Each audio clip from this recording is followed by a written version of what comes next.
ನಮಸ್ಕಾರ. ನಮಸ್ಕಾರ. ಕೂತ್ಕೊಳ್ಳಿ ಕೂತ್ಕೊಳ್ಳಿ ಕೂತ್ಕೊಳ್ಳಿ. ನಮಸ್ಕಾರ. ನಮಸ್ಕಾರ. ದಯ ಮಾಡಿಸ್ಬೇಕು.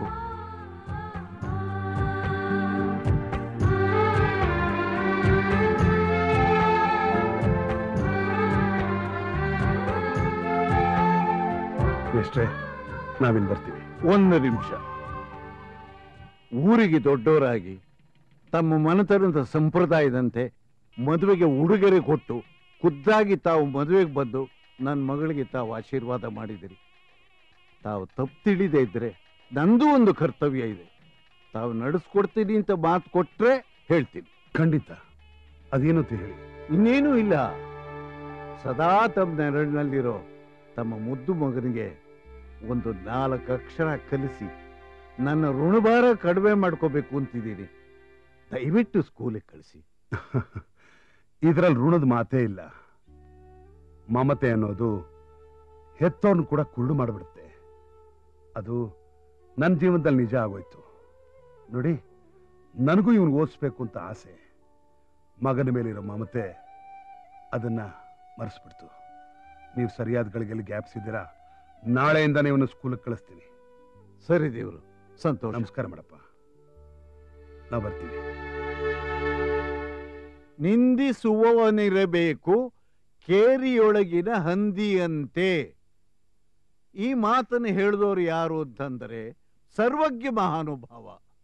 ಇದರ ಅರ್ಥ ಏನು ಅಂತಂದ್ರೆ, ನಾವುಗಳು ಜೀವನದಲ್ಲಿ ಬೇಕಾದಷ್ಟು ತಪ್ಪುಗಳನ್ನ ಮಾಡ್ತಾ ಇರ್ತೀವಿ. ಶಿವು ಬಾಪ್ಪ ಕೂತ್ಕೋ.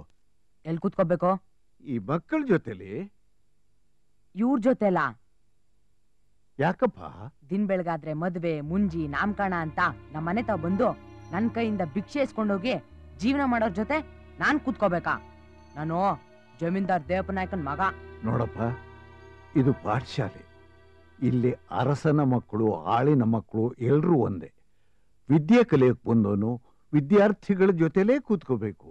ಇಲ್ಲ, ಅವ್ರ ಜೊತೆ ಕೂತ್ಕೊಳ್ಳಲ್ಲ. ಮತ್ತೆ ನಿಂದೇ ಇರ್ತೀಯಪ್ಪ. ನಾನ್ ಯಾಕೆ ನಿಂತಿರ್ಲಿ? ಸರಿ, ಎಲ್ಲೋ ಒಂದ್ ಕಡೆ ಕೂತ್ಕೋ. ಒಂದು 4 ಅಕ್ಷರ ಕಲಿ ಅಷ್ಟೇ. ಸರ್ವಜ್ಞನೆಂಬುವನು ಗರ್ವದಿಂದಾದವನೇ, ಸರ್ವರೋಳು ಒಂದೊಂದು ನುಡಿ ಕಲಿತು ವಿದ್ಯೆಯ ಪರ್ವತವೇ ಆದ ಸರ್ವಜ್ಞ. ಎಂಥ ವಿನೀಶಾಲಿ. ವಿನೀಶಾಲಿಗೆ ವಿದ್ಯೆ ಯಾವತ್ತೂ ಕೂಡ. ಯಾಕೋ ಅವನು ಒದ್ದೆ? ಅವನು ನಾನ್ ಬಂದಾಗ್ನಿಂದ ದುರ್ರು ಹುಡ್ಕೊಂಡು ನಗ್ತಿದ್ದ, ಅದಕ್ಕೆ ಒದ್ದೆ. ತಪ್ಪು ಮಾಡಿದ್ರೆ ಶಿಕ್ಷೆ ಮಾಡೋದಕ್ಕೆ ನಾನಿದ್ದೀನಿ. ನೀವು ಒದ್ದಿದ್ ತಪ್ಪು. ಅವನ ಹತ್ರ ಕ್ಷಮೆ ಕೇಳ್ಕೊ. ನಾನ್ ಯಾಕ್ರಿ ಕ್ಷಮೆ ಕೇಳಲಿ? ನಾನು ಸ್ಕೂಲಿಗೆ ಬಂದಿದ್ದು ಈ ತಿರ್ಪೆ ನನ್ ಮಕ್ಳು ತವ ಕ್ಷಮೆ ಕೇಳಕಲ್ಲ. ಯಾರನ್ನೋ ತಿರ್ಪಿಯವರು ಅಂದಿದ್ದು? ಇವನು, ಅವನು, ನೀವು ಎಲ್ಲ ತಿರ್ಪೆವ್ರೆ. ನಿಮ್ ಮಗ್ಳು ಮದ್ವೆ ಆಗಿ ವಸ್ತ್ರ ಒಡವೆ ದುಡ್ಡು ಎಲ್ಲ ನಮ್ಮ ಅಪ್ಪನ ಕೈಯಿಂದ ಈಸ್ಕೊಂಡೋದ್ರಲ್ಲ, ಅದು ತಿರ್ಪೆ ಅಲ್ವಾ? ಅಕ್ಕ ಮುಚ್ಚು ಬಾಯ್. ನಿನಗೆ ವಿದ್ಯೆ ಹತ್ತಲ್ಲ. ಬೇಡ ಬಿಡ್ರಿ. ಯಾವನಿಗ್ ಬೇಕೋ? ನನಗ್ ಹೊಡ್ದಿದ್ದೀರಾ? ನಮ್ಮ ಅಪ್ಪಂಗೆ ಮಾಡಿಸ್ತೀನಿ ರೀ.